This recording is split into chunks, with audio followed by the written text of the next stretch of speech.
Chapter 9. Thank you. The next day, I found out Reyes had been discharged from the hospital. Staff told me he acted anxious to get out. I don't like hospitals either, but knowing he was safe from Carrie while he was in there didn't make much sense to me why he was anxious to leave and be vulnerable to another attack.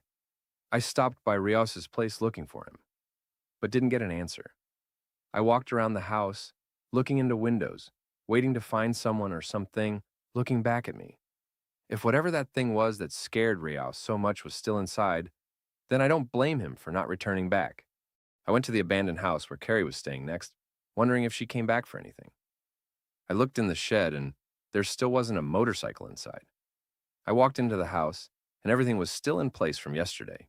Even Carrie's bedroom door was still open. One thing was out of place. The refrigerator had been moved back in front of the door. Someone had been here overnight. I reached into my pocket to confirm I still had the key from Carrie's fake wallet with me. I pushed the refrigerator out of the way again and noticed the door had footprints on it as if someone tried to force their way inside. I slid the key into the lock and it was a match. I turned the key and heard the lock release. I opened the door, revealing stairs that lead down to a dark and cold basement. I had a second thought to go downstairs, knowing the possibility Carrie could come back and lock me inside by pushing the refrigerator back in front of the door. I nearly called the sheriff's office for a backup unit, until I realized I'd have a lot of explaining to do. I reached for the light switch, but no lights came on. I took out my flashlight and lit up the stairwell and could only see the bottom of the stairs. The stairs were along the wall of the basement, so I couldn't see the majority of the basement from the top of the stairs. I walked down the stairs and into the cold, concrete basement. Its age was showing to be every bit of 100 walls old, with mildew and water dripping down the walls. There were a couple of freestanding shelves, but no windows, confirming there was only one way in and one way out. I shined my flashlight around, lighting up as much of the basement as possible, before I located a deep freezer underneath the stairs. I really hope I'm wrong, I said to myself. I walked over to the freezer and opened the lid to find Haley's lifeless body wrapped in plastic laying in there.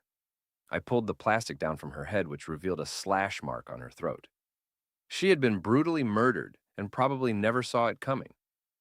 I started to cry, not knowing what her final thoughts alive were. The very same people that were supposed to protect her in life and help her grow turned on her and took her life away from her. Just then, my flashlight started flickering and static noise from my portable radio came alive. I patiently waited for Haley to speak to me and tell me where to go from here. I see you. Said the all too familiar voice I had been waiting to hear from for a while. I looked down at Haley with tears in my eyes and said, I see you too. I'm so sorry what happened to you. Haley said, Thank you for finding me. Now I can rest. I pulled the plastic back over her face and shut the door. Almost immediately, I felt as if I was being watched again, but not by Haley. I turned around and shined my flashlight into the far corner, revealing two silhouettes standing there, motionless, watching me. They weren't there before when I first walked down the stairs. They were too dark that I couldn't make out what they were wearing or what they even looked like. I didn't feel threatened. The same sadness I first felt remained, and I felt even more devastated. Both silhouettes' arms started to move as they held each other's hands and became motionless once again. I shined my flashlight down at the ground towards their feet and saw uneven dirt as if someone had dug a hole and filled it back up a long time ago. I shined my flashlight back up, but the two silhouettes had vanished. I knew those were Haley's grandparents that were buried there many years ago. It was diabolical to take a defenseless kid's life and throw her in a freezer in the same room with her own grandparents. I walked back up to the kitchen, locked the door, and pushed the refrigerator back in front of the door.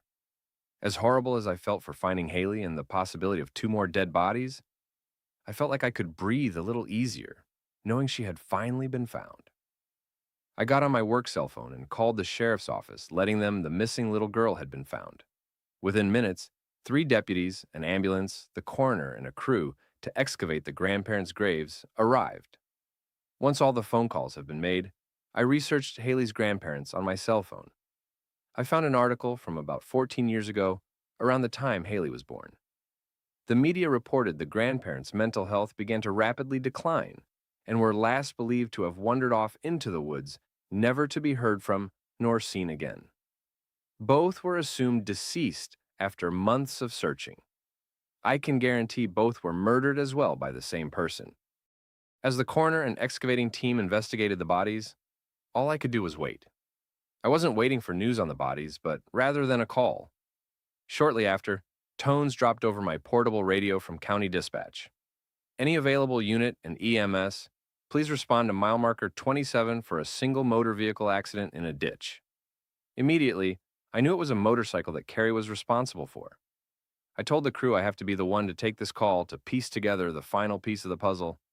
They looked at me confused, but they had no idea and I wasn't expecting them to. I arrived and find Carrie's motorcycle laying in a ditch next to a tree, just as I dreamed about. Now I just need to find Carrie. I walked off into the woods shouting Carrie's name. She can't have made it too far. It's amazing she survived such a wreck, but to walk away from it. I looked down on the ground looking for fresh footprints in the dirt. I got on the right track and not only found footprints, but drops of blood. The blood drops were getting heavier and heavier, the further into the woods I went. I realized the trail was leading in the direction of Reyes's house. Eventually, I heard heavy breathing and found Carrie sitting down against a tree, too weak to walk any further. I looked at Carrie and said, "I'm sorry, I know it wasn't you. I should have listened more." Carrie looked up to me and began crying. She said, All I wanted was to be a mother for Haley, and I couldn't. I said, "It's not your fault. Rios drugged your parents and he's drugging you too. He's been swapping your sleeping pills with psychotic pills, causing you to go on trips and not have any idea what you've been doing. It's frying your brain." Carrie said, I tried to save her. I said, "I know. Rios cut the cameras at school that day to abduct Haley. You knew he was going to at one point, so you took me on a high-speed chase. I had no idea you were only trying to save her then. I found Haley and your parents." Carrie smiled and put her head down and closed her eyes for the last time. Another ambulance arrived and took Carrie away. "That was some crash," said an EMT. "Yeah, I think a tire blew and it was over after that," I said. The EMT asked if I knew Carrie and I responded, "Not as much as I probably should have." Carrie was rushed off to the hospital, never to be seen again. I drove to the hospital after my shift and met with the ER doctor, who told me she passed due to internal bleeding and believed the time of death was, "Wait," I said. "It was 4:19, right?" Yes, the doctor answered. "How did you know?" the doctor asked. I answered, "At this point, I don't know how I cannot know."